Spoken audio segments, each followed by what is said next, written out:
सूरज, अगर तुमने आज मुझे जाने नहीं दिया तो शायद तुम मुझे कभी देख नहीं पाओगे। ईशा की ये आखिरी चेतावनी थी, लेकिन सूरज की अकद्दियच पहाड़दाह जैसी थी।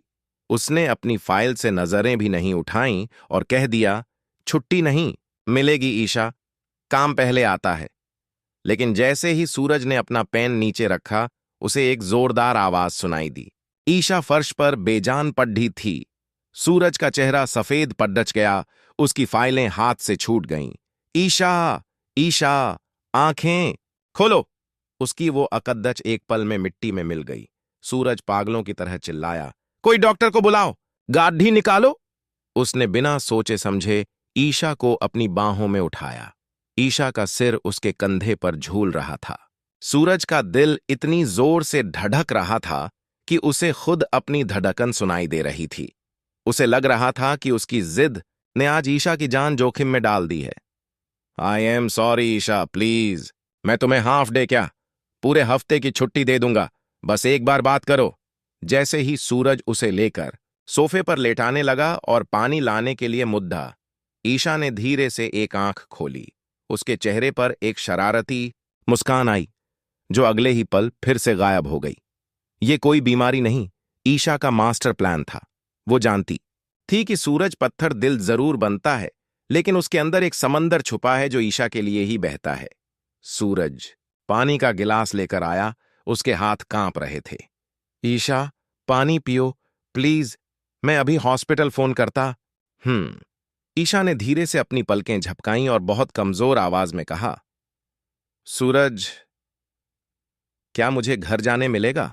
सूरज ने बिना एक पल गंवाए कहा, हां, तुम अभी जाओगी, मैं खुद तुम्हें छोड़ने चलूंगा। भाड में गया कैंप और भाड में गया काम। ईशा ने मन ही मन सोचा, कामयाब। लेकिन तभी सूरज की नजर ईशा के हाथ पर पड़ दी, जो गलती से सूरज की शर्ट को मरोड़ रही थी। सूरज रुक गया। उसने देखा कि ईशा की सांसें इतनी भी उखद्दी नहीं थीं जितनी वो दिखा रही थी। सूरज के चेहरे के भाव बदले। डर की जगह अब एक हल्की सी मुस्कुराहट ने ले ली। वो समझ गया कि उसकी होशियार पत्नी ने उसे ही मात दे दी है।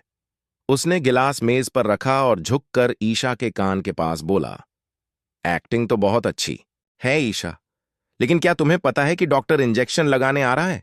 ये सुनते ही ईशा के होश सच में उड्डीएच गए। वो झटके से उठकर बैठ गई। इंजेक्शन?